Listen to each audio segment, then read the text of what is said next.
no me acuerdo del nombre de la otra. La columna dorsal, lemnisco medial. Ah, sí, esa. Bueno, esto ya lo habíamos mencionado, entonces nos vamos a saltar un poquito para que sea rápido y los deje en paz su sábado. Son dos, el sistema dorsal, lemnisco medial y el sistema anterolateral. Y aquí viene lo que les mencionaba, las diferencias entre ellas. Ahorita nada más vamos a enfocarnos a las fibras mielínicas, perdón, al sistema anterolateral, perdón, al sistema dorsal, lemnisco medial. Ok. Aquí vamos a ver que tiene fibras mielínicas grandes, o sea que su velocidad de transmisión es bastante grande. Y esto nos sirve porque la inervación nos da un alto grado de localización, de sensibilidad, sensaciones fásicas, o sea, vibratorias, que pueden ser de carácter rápido, posición de articulaciones y sensación de presión con gran finura en la intensidad. Esta es la vía como tal. Esta es la columna dorsal y aquí forman el lemnisco medial, de ahí viene su nombre. Entonces vemos aquí que penetran a través de la raíz en el ganglio dorsal. De aquí van a entrar a la médula espinal y van a ascender.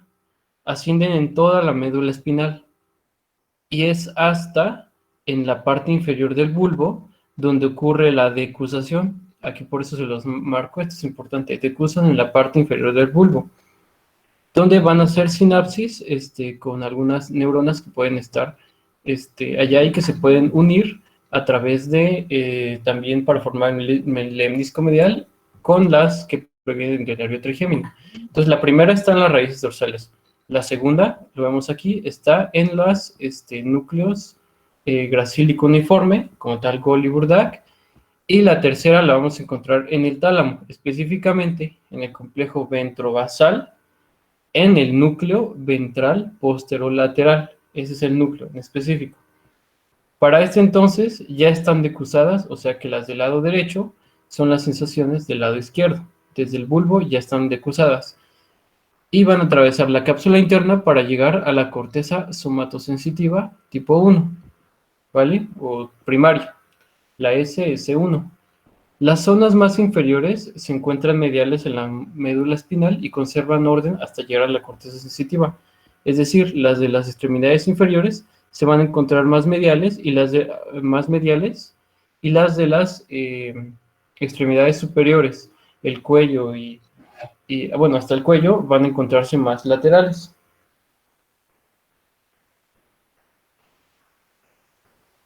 Ok. Entonces hay que recordar hasta en dónde se decusan. Para entonces ya reciben la inervación del trigémino y llegan allá. Aquí les muestro otra vez las áreas de Brodmann y las áreas que nos van a parecer más importantes, que las 3, 1 y 2. No es 1 y 2 y 3, ni 3, 2, 1. Es 3, 1 y 2.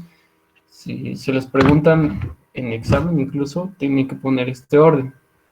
Los tamaños de los territorios del territorio dependen del número de receptores sensitivos especializados en cada zona periférica.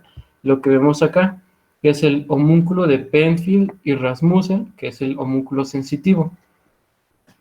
Viene representado por zonas muy grandes porque tiene una cantidad de receptores mayor que en otras zonas, donde no podemos tener tanta sensibilidad como podría ser el brazo, el tronco, y vienen ordenados de esta forma. Si vemos, incluso la lengua y la faringe son lugares que tienen demasiada sensibilidad. La parte de la boca, labios y toda la cara. De la mano, obviamente, el lugar donde tiene más sensibilidad es el pulgar, seguido de los demás dedos. Vemos que los genitales se encuentran en la parte más medial de la corteza y la parte más lateral. Recuerden eso porque esto hasta es pregunta de examen. ¿Cuáles se encuentran más laterales? ¿Cuáles se encuentran más mediales? Simplemente que lo más medial son los genitales y de ahí acuestan a una persona. Desde sus pies, piernas, bueno, la parte del tórax, cuello, brazo, antebrazo, mano, y de ahí va toda la cara. Y por último, los componentes de la cavidad bucal, como las encías, la lengua, y de ahí está la faringe y la parte más lateral, el abdomen, ¿vale? Bueno, ¿qué más podemos mencionar acerca de esto? Que hay una zona secundaria que está un poquito más atrás. En general, las zonas primarias las vamos a encontrar más adyacentes a esta fisura, que es la fisura de Rolando o central, y se encuentra entonces posterior, por eso se dice circunvolución posterior. Y tanto más posterior sea, más secundario es, pero adquiere una función más integradora. O sea, aquí recibe puro estímulo y conforme se va hacia atrás, lo empieza a procesar. Por eso la corteza de asociación somatosensitiva es considerada las 5 y 7, que están posterior a la primaria. Es aquí donde se procesa toda esta información, porque todos estos no van a llegar directamente a esta zona. Si acaso algunos cuantos, pero la mayoría llegan acá, y esta está comunicada con este a través de sinapsis que lo mantienen en conocimiento para que pueda integrar sensaciones más complejas, como pueden incluso llegar a tener como de objetos y de reconocimiento de estos. Como les decía, es donde ocurre la combinación de información para integrar sensaciones complejas. Incluso la parte visual y la parte auditiva va a también tener aferencias hacia esta zona, de modo que van a integrar una sensación completa de un objeto, de cómo se ve, cómo se puede escuchar, cómo se siente, y relacionarlo sobre qué es, ¿vale? Entonces, esta es el área de asociación somatosensitiva, recuerden es el 5 y el 7. Y su eliminación produce lo que les mencionaba, la amorfosíntesis. Obviamente depende de qué lado destruyan esto, es del lado contralateral, donde se va a perder todas estas funciones para integrar. Incluso se va a perder la capacidad de utilizar esa parte del cuerpo porque no se reciben señales de acá. Y aquí, esta es la forma en la que podrían conectarse. Ya les había mencionado que tiene 6 capas. Me pareció un poquito mejor esta imagen, porque si se dan cuenta, viene un poquito más explicada, o sea, en comparación. La señal 1 y 2 son señales de entrada de centros inferiores del encéfalo que facilitan regiones corticales específicas, ¿vale? Si se dan cuenta, en todas las partes de la corteza, esta zona es un poco más pequeña. Las zonas 2 y 3 es de interconexión de hemisferios, ¿vale? Y si vemos acá, es casi del mismo tamaño porque todo se mantiene en constante comunicación a través del cuerpo calloso. Recuerden que esa estructura del cuerpo calloso es la que sirve de unión de los dos hemisferios. La parte 4 es donde ocurre las vías o donde llegan las señales sensitivas de entrada, o sea, aquí es donde recibe. Y vamos a ver acá, aquí sí hay mucha diferencia. En la corteza motora está muy pequeño, precisamente porque las partes sensitivas no llegan acá. En cambio, en la corteza primaria vemos que está más grande, incluso la corteza de asociación, pero sobre todo en la corteza primaria sensitiva, porque aquí es donde llevan los estímulos que van a venir de las diferentes sensaciones que se perciban en el cuerpo. Las 5 y las 6 son señales de salida. Entonces se preguntarán por qué, si esta es una corteza sensitiva, tiene esta parte también un poco grande. Y esto es porque estas zonas se van a comunicar para la modulación de los movimientos. Es decir, para que nosotros percibamos movamos un objeto, digamos, carguemos algo, primero lo sentimos y eso va a unirse en consonancia con la parte motora para determinar o modular las acciones motoras que se lleven a cabo. O sea que la parte motora también tiene que ver la corteza primaria sensitiva, pero obviamente la que le va a ganar va a ser la corteza primaria motora, porque además aquí se encuentran estas células, que son las células gigantes de Betz, que si vemos en comparación con las demás, aquí están muy grandes. Y ahora, en la parte de la capa 5, es donde salen y que pueden llegar a los ganglios basales y la médula espinal, y que pueden llegar incluso a inervar directamente a los músculos. Y estas, las zonas 6, van a llegar hacia el tálamo, que el tálamo tiene una importante función moduladora de movimiento y para eso necesita integración sensitiva. Ahora bien, es lo que les decía, a la corteza a su vez se divide en columnas que detectan diferentes sensaciones. Eso lo menciona porque, digamos, esta es una columna y esta está unida a otra columna. Y la estimulación sensitiva a través de, no sé, la vibración puede estimular una de estas o puede no estimular una de estas o así, como es como selectiva por diferentes columnas. Hay muchas columnas y aquí entra lo que les decía, la inhibición lateral, que si se estimula una, va a mandar un circuito inhibidor hacia las que están al lado para que solo se detecte una zona con mayor precisión. Y esto hay desde la corteza, en el tálamo, en la médula espinal, así como hasta en los receptores sensitivos. O sea, desde allá existe este proceso de inhibición lateral. Y ahora bien, pasando al sistema anterolateral, esto vamos a ver que tiene pues sus diferencias fundamentales. Son fibras, pueden ser mielínicas o amielínicas, incluso menores, con una velocidad de transmisión de 40 metros por segundo hasta 40 metros por segundo. O sea, pueden ser mucho menores. ¿Qué sensaciones van a transmitir? Aquellas de dolor, sensaciones térmicas, sensaciones de presión y tacto, pero esto va a ser un tacto grosero, o sea, no fino, algo burdo, que no nos va a permitir identificar que algo se está tocando en el brazo, por ejemplo, pero no específicamente en el dedo meñique o en algún dedo en específico. Sensaciones de cosquilleo y sensaciones sexuales. Esto es lo que transmite la vía anterolateral. ¿Hasta aquí alguna pregunta? No. Bien, ahora la vía que sigue es diferente. Obviamente viene otra vez igual a través de las raíces dorsales, el ganglio posterior que se encuentra acá. Pero cuando entra va a llegar en las... va a entrar y va a encontrarse con su segunda neurona, que se va a encontrar en las láminas 1, 4, 5 y 6 de las... Es 6, no sé si... Sí. Es 6 del asta dorsal. De aquí, de donde esté esto, o sea, su segunda neurona que está en la médula, va a decruzar inmediatamente para pasar al haz espinotalámico anterior o el haz anterolateral, el sistema anterolateral. Y aquí va a transmitir las sensaciones tanto de temperatura como de dolor, ¿vale? Ahora, esto va a ascender y su tercera neurona se va a encontrar en el tálamo. Esto hablándolo como de fin didáctico, porque también tiene axones que van a llegar a la formación reticular y a otras zonas del cerebro, que ahorita les voy a mencionar. Bueno, y llega al tálamo, pero llega a unos núcleos más aparte. El tálamo tiene demasiados núcleos, y a donde llegan aquí, puede que lleguen también a los mismos núcleos anteriores que les mencioné. Pero la diferencia reside en que esta va a excitar a los núcleos intralaminares. Y de acá, que ya decusó, desde acá, va a emitir una sinapsis con la tercera neurona, perdón, la cuarta neurona que se encuentra en la corteza somatosensitiva, ¿vale?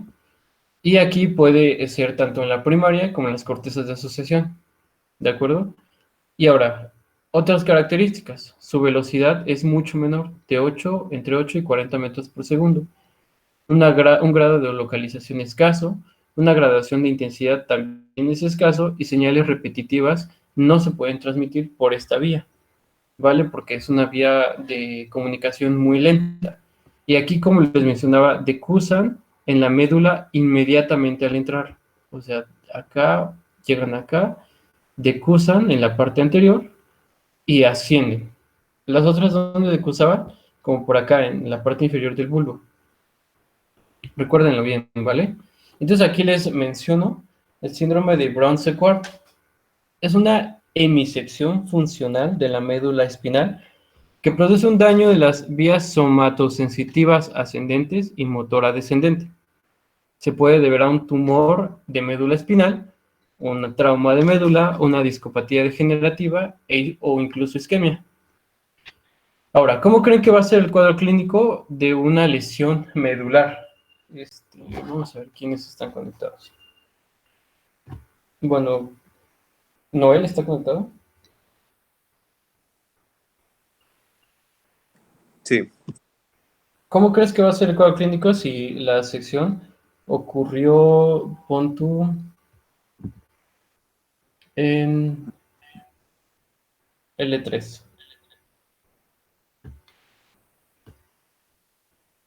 No te escucho muy bien, creo que estoy teniendo problemas de internet.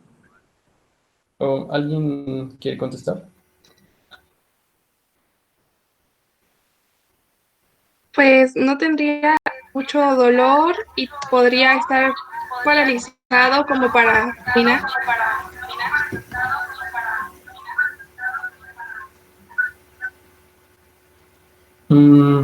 ¿Cómo les pregunto esto? Aquí es donde toma importancia, donde yo les decía que de dónde decusaban. ¿Sí se acuerdan dónde decusaban?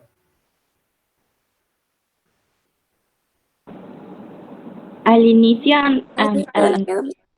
Bueno, depende de cuál estemos hablando, ¿no? Por ejemplo, si la lesión fuese en zonas que inerven los miembros inferiores, se perdería qué tipo de sensaciones del mismo lado y cuáles de otro lado. Yo les dije de L, que la lesión hubiera sido en L2, L3, ¿no? Esto ya corresponde, de hecho, aquí hay un... Miren, si la lesión, estos son los dermatomas, estos muestran la distribución de la inervación sensitiva en las paredes del cuerpo. Obviamente están como deformadas si nosotros lo tomamos de un sentido estricto en el que pusiéramos como rebanaditas ordenadas, porque recuerden que nosotros éramos animales que andábamos sobre cuatro patas y su orientación, tanto el crecimiento como la orientación que tenía esto, era de esa forma. Obviamente al crecer se tomó y al llegar a la bipedestación, pues tomamos esta disposición. Pero si la sección fuese, por ejemplo, a nivel de L1 o L2, quiere decir que se cortan todos los nervios hacia abajo. Obviamente, la parte motora se va a perder del mismo lado. ¿Estamos de acuerdo? ¿Por qué? Porque la parte motora se decusa hasta acá, donde existen unas estructuras anatómicas que son las pirámides. E incluso hay la decusación de las pirámides, es hasta ahí donde decusa. ¿Vale? Entonces, si la lesión es de acá, se va a perder ipsilateral. Ahora, las sensaciones finas, Lili, ¿de qué crees que se pierdan? ¿Del mismo lado o el lado contralateral? Del lado contrario, ¿Por qué? porque cambian, hacen el cruce y van hacia el lado contrario. Bueno, en la imagen que nos habías puesto. Pero aquí todas decusan. Pero aquí fíjate en dónde están decusando.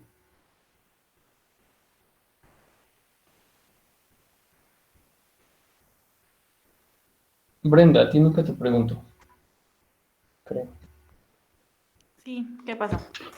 Entonces, las sensaciones finas, estas, las que tienen de táctiles de alto grado de localización, de vibración y todo eso, ¿de qué lado se perderían? Pues, pues si es en base a donde se decusan, pues decusan hasta abajo del bulbo. Entonces supongo que depende del origen de la sensación, porque si es arriba, pues podría ser del mismo lado, pero si es abajo, podría ser del lado contrario. Entonces, tu respuesta es, o sea, si se cortó acá, en L1, en la parte de este lado, no de este lado, ¿es del mismo lado o del lado contrario? Pues, pues sería del mismo lado, ¿no? Porque aún no decusa. Así es, porque decusan hasta acá. Pero las que sí se perderían del otro lado serían las sensaciones de térmicas y de dolor. Así se caracteriza este síndrome. Dependiendo, obviamente, si fuese por acá un poquito más arriba, se perdería las sensaciones finas del mismo lado y la parte motora del mismo lado. Y la parte de sensaciones groseras, dolor y temperatura del lado contrario. ¿Estamos de acuerdo? ¿Vale? Porque aquí lo que está afectando es la mitad de la médula. Y esto, ustedes creen que no ocurre así como tan específico, pero sí es un poco común este síndrome, Brown-Séquard. ¿Alguien tiene duda respecto a este síndrome?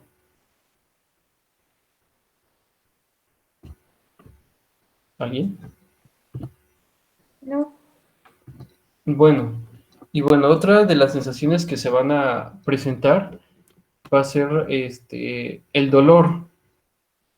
El dolor es un tema como muy extenso, incluso hay como libros y libros que hablan del dolor. Vamos a quitar esta imagen.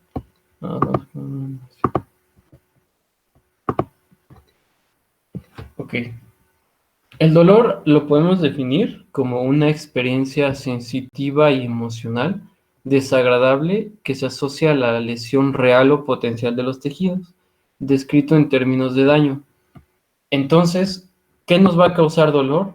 Todo aquello que nos haga mal, ¿vale?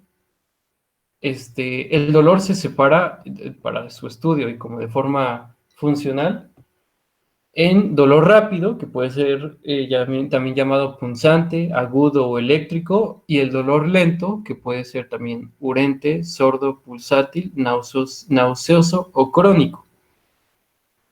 Obviamente, como son diferentes, van a tener diferencias a través de la transmisión sensitiva que se lleva a cabo. Por lo tanto, bueno, vamos ahorita a hablar de las diferencias. De forma general, el dolor es percibido por terminaciones nerviosas libres. Esos son los receptores. Los tipos de estímulos que pueden producir dolor son mecánicos, térmicos y químicos. El dolor rápido puede ser producido por estímulos mecánicos y térmicos únicamente. El tipo de dolor lento va a ser transportado a través de sensaciones que sean mecánicas, térmicas o químicas. Y aquí vamos a diferenciar también el dolor rápido, que el dolor rápido es el que pueden encontrar que cesa cuando termina el daño. Y el dolor crónico o el dolor lento puede encontrarse también como un dolor inflamatorio o un dolor neuropático por daño directo a las fibras nerviosas. ¿Qué sustancias van a producir dolor? Bradicinina, serotonina, histamina, potasio, ácidos, acetilcolina, enzimas proteolíticas. ¿Qué tienen en común estas sustancias? Por ejemplo, la bradicinina, la serotonina y la histamina, ustedes pueden encontrarlo que son secretadas por células de tipo inflamatorio. Por ejemplo, las plaquetas pueden estimular la secreción de este tipo de sustancias. El potasio, al igual que eso, ¿cómo va a estimular las fibras nerviosas? Porque recuerden que los iones potasio van a causar una despolarización y también es producido cuando hay daño tisular. Los ácidos, como pueden ser, bueno, demasiados tipos de ácidos, los cuales pueden aumentar en caso de que el metabolismo se acelere en una parte y se acumulen productos de desecho, o también que haya daño. La acetilcolina, como tal, un neurotransmisor directo que estimula el dolor, o enzimas proteolíticas que también se asocian a lesiones de tipo inflamatorio. Entonces, podemos inferir un poco que todo lo que cause dolor es porque está haciendo daño, porque está lesionando directamente alguna fibra o porque está causando la secreción de sustancias que produzcan daño, o más bien que sean responsables, que sean consecuentes a un daño. Entonces, si el cuerpo está atacando algo, va a secretar estas sustancias y como hay inflamación, entonces hay dolor. Y aquí vemos cómo se puede transportar a través de dos vías diferentes. Por fibras de tipo C, que eran amielínicas, y fibras de tipo A delta, que son mielínicas. Estos siguen el trayecto que ya habíamos hablado, que era el sistema anterolateral, ¿vale? Otras características diferentes que tienen. El dolor rápido usa, ya nos mencionamos, las fibras tipo A delta de velocidad de 6 a 30 metros por segundo. Va a ser a través de un haz que se llama neoespinotalámico en las láminas 1 de la médula espinal y siguen el trayecto anterolateral. Y aquí vamos a ver que a dónde llega finalmente esos estímulos, a la formación reticular y al complejo ventrovasal en el tálamo. Si ven acá, el complejo ventrovasal tenía mucho que ver con el sistema dorsal lemniscomedial. Y es por eso que el dolor rápido, el dolor punzante o agudo, es un poquito más acusado, o sea, es más, sabes específicamente dónde te llega. Aparte de que por la estimulación de el dolor de una zona, por ejemplo, cuando tú te pinchas el dedo, no solamente se estimulan las fibras del dolor, sino también fibras que transporten las sensaciones finas, y es así como juntas te van a decir dónde está el daño y medio lo ubiques directamente. El neurotransmisor que se ha detectado que utiliza esta vía es el glutamato, ¿vale? Entonces, estas son las características del dolor rápido. En comparación con el dolor lento, que va a ser a través de fibras de tipo C, o sea, amielínicas, una velocidad mucho menor, de 0.5 a 2 metros por segundo, a través del haz un poco más viejo, por eso el nombre, paleoespilotalámico, en las láminas 2 y 3, en lo que les mencionaba en esta parte. Desde aquí es donde ocurre la sinapsis que transmite el dolor. Y esto sigue la vía anterolateral para llegar finalmente a la formación reticular, a la región tectal, a la zona gris periaqueductal.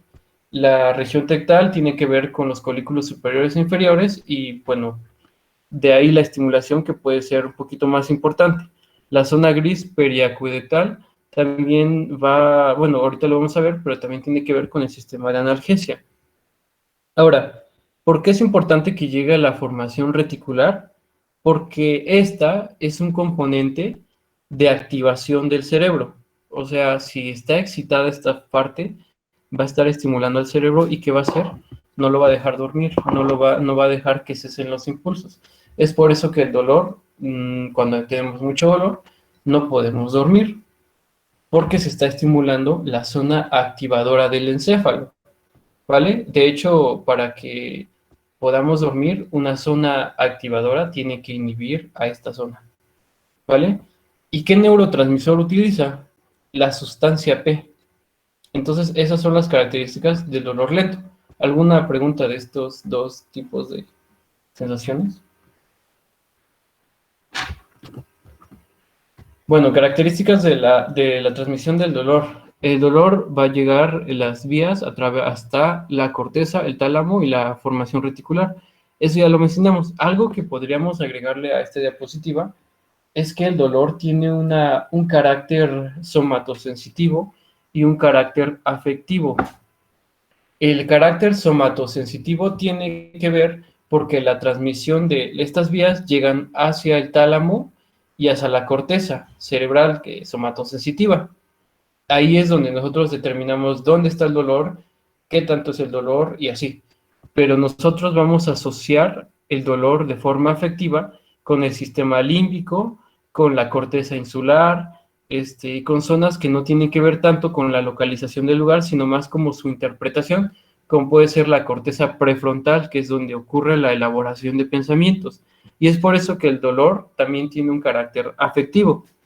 Aquí se explican dos fenómenos que ocurren en cuanto a la transmisión del dolor. Uno es la hiperalgesia, que es una respuesta acentuada a un estímulo nocivo, es decir, que puede ser que una de estas fibras esté más sensible de lo normal y por lo tanto esté transmitiendo más intenso el dolor, o puede que alguna zona lo esté estimulando, o sea, una neurona aparte las esté estimulando y de esta forma las esté facilitando para que transmitan el dolor de forma más intensa. Y otro efecto que se llama alodinia. Esto es una sensación de dolor en respuesta a un estímulo normalmente inocuo. Esto tiene que ver también cuando pueda haber daño. Por ejemplo, cuando ustedes se meten a bañar, cuando ustedes se queman una parte del cuerpo, incluso, por ejemplo, si les cae agua muy caliente en una zona, les queda como esa sensación de dolor, ¿no? Y cuando se meten a bañar con agua caliente, esa zona se ve estimulada un poco más todavía. Y entonces, aunque ya no tenían dolor, empieza a sentir un dolor que no debería causarles, ¿vale? A eso se refiere la alodinia. Y bueno, en cuanto a la forma de modular el dolor, existe un sistema que se le conoce como sistema de analgesia, que es como tal un modulador del dolor. Está compuesto por la región gris periconectal, lo que les mencionaba, y áreas periventriculares del mesencéfalo. Esto van a formar sinapsis con el núcleo magno del RAFE y el núcleo paragatocelular, que llegan acá al complejo, que van a ser de tipo inhibidor, de las astas dorsales de la médula espinal. Van a utilizar estos neurotransmisores, encefalina y serotonina. En realidad, el neurotransmisor que nos provoca la atenuación del dolor son las encefalinas. Pero la serotonina es el método por cómo se pueden producir, o más bien se pueden liberar las encefalinas. Y no solamente el serotonina, incluso algunos libros pueden encontrar que mencionan las catecolaminas como la noradrenalina. ¿Y esto qué importancia tiene? Por ejemplo, si hay serotonina o catecolaminas y estimulan la secreción de encefalinas, estas van a actuar para inhibir las zonas de la médula espinal que están aumentando, que están transmitiendo el dolor. La encefalina inhibe la médula espinal y la transmisión de esos estímulos. Pero, por ejemplo, ¿por qué les menciono lo de las catecolaminas? Cuando ustedes han escuchado así como de cuando están como en situaciones de riesgo, no importa si tienen algún estímulo doloroso, a ustedes les vale y básicamente cumplen la función de escapar o de defenderse, pues tiene que ver con eso, porque el estrés, ese tipo de estrés que se encuentra en el peligro o estrés físico incluso, lo que libera es noradrenalina o adrenalina, y estos van a estimular la secreción de encefalinas, y es por eso que en ese momento no sentimos dolor, sino hasta que después que pasa el peligro, se terminan nuestras catecolaminas y la encefalina también, y por lo tanto vuelve a activarse las zonas de la médula espinal que están transmitiendo dolor. Y aquí les menciono analgésicos. Los analgésicos son sustancias que son conocidas como opioides y son derivados de estos tres, de la POM, que le van a encontrar, o así abreviado, que es la propiomelanocortina, que es precursor de varios productos. También de la proencefalina y la prodinorfina. Y de estos vamos a sacar estas sustancias, la beta-endorfina, la metencefalina, la leuencefalina y la dinorfina, que estas son como las sustancias a través de las cuales podemos derivar varias sustancias más. Hay endorfinas endógenas y exógenas, o sea, algunas que van a producir el propio cuerpo y que nos van a ayudar a mitigar el dolor, pero algunas también que conseguimos de forma externa que nos sirven para lo mismo. Ahora bien, otra sensación que se transmite a través de la vía anterolateral, les mencionaba que era la sensación térmica. Y esto, para los receptores, digamos que son los menos estudiados porque son los menos fáciles de encontrar. Tenemos receptores para el frío y receptores para el dolor. Pero cuando hay frío o cuando hay dolor, ¿qué es lo que se modifica? ¿O cómo es que se están estimulando? Es porque cuando nosotros tenemos frío, ¿qué ocurre con el metabolismo? Se vuelve más lento. Y cuando hay un mayor calor, nosotros sabemos también por bioquímica que las reacciones son más rápidas, el metabolismo también lo es. Y así es como se piensa que se estimulan estas fibras, por la alteración de su metabolismo y no por un fenómeno físico propiamente de la temperatura. Pero nosotros también vemos aquí que hay receptores para el dolor, o sea, terminaciones nerviosas, que también son de tipo libre, pero que van a estimularse paralelos a estos receptores cuando lleguen a extremos muy grandes. Vemos acá, por ejemplo, que el dolor por frío es cuando la temperatura baja demasiado. En estos extremos vemos cómo puede incluso simplemente estimularse las fibras que transmiten el dolor, de modo que simplemente nosotros tenemos esa sensación de dolor. Conforme aumenta la temperatura, aquí marca de 10 a 15, es cuando se atenúa esta sensación, pero aumentan la estimulación de receptores para el frío. O sea, a partir de esto empezamos a sentir este frío, es más intenso, y el mayor punto en el que se estimula estos receptores es más o menos a los 24 o 25 grados. Aquí es el acme de estos receptores. Y conforme aumente van a disminuir su activación, pero más o menos en los 30 vemos cómo empiezan a activarse los receptores para el calor de forma gradual, conforme aumenta la temperatura, llegando a un punto que es con los 45 grados, donde llega a su mayor estimulación. Aquí es importante porque al 45 grados ya empezamos a ver que hay daño tisular, que el calor empieza literal a quemar a los tejidos. Y por lo tanto, en esta parte es cuando se activa los receptores de dolor. Entonces aquí vemos que se empiezan a activar y de forma creciente al punto en que llegamos a tener sensaciones simplemente de dolor. Y ahora vamos a encontrar que pueden haber una activación paradójica, de forma que cuando haya mucho frío se pueden activar algunos receptores para el calor, o cuando haya mucho calor se activen algunos receptores para el frío.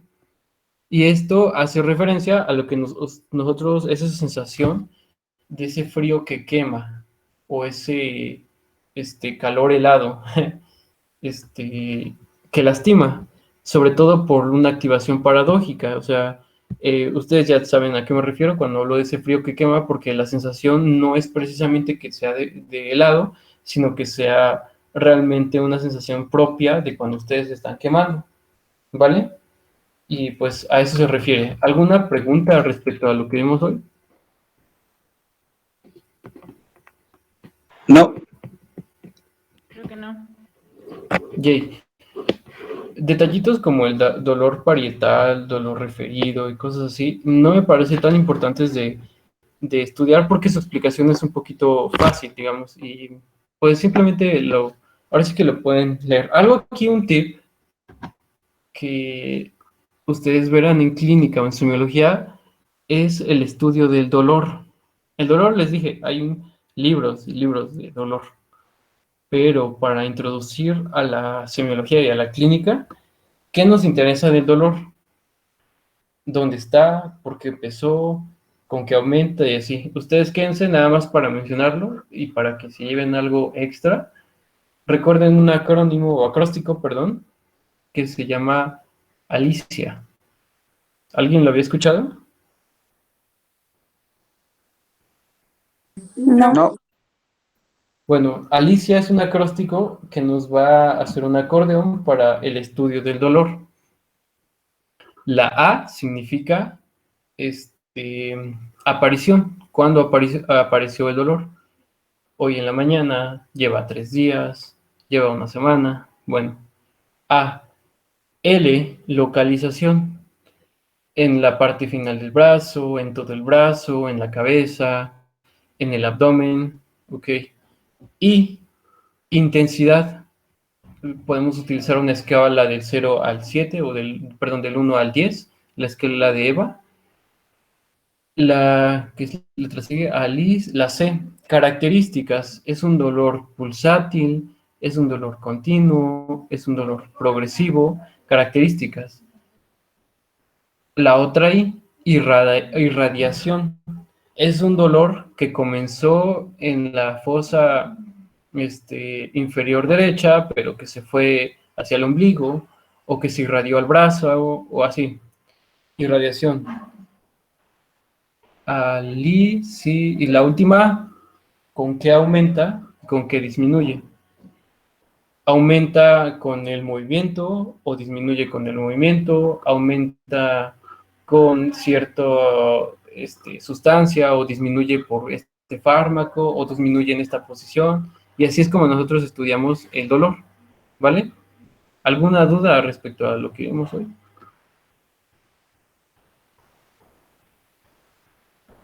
Bueno, parece que no. ¿Y respecto a la tarea?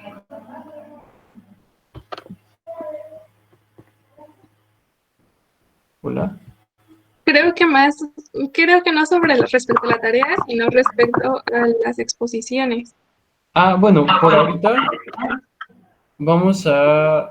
¿cuántos capítulos son de visión? Me parece que 3. Son 3, ¿verdad? Y de los demás son solamente 1. Y el último junta 2 temas. Ok, porque también está lo de vestibular, ¿no? Bueno, por ahorita, ¿cómo le hacemos? Primero, ocúpense de su tarea. Entonces el miércoles los veo nada más para discutir lo de cómo se van a hacer las exposiciones. Y pues en la semana no vamos a tener clases, ¿vale? Para que las preparen también.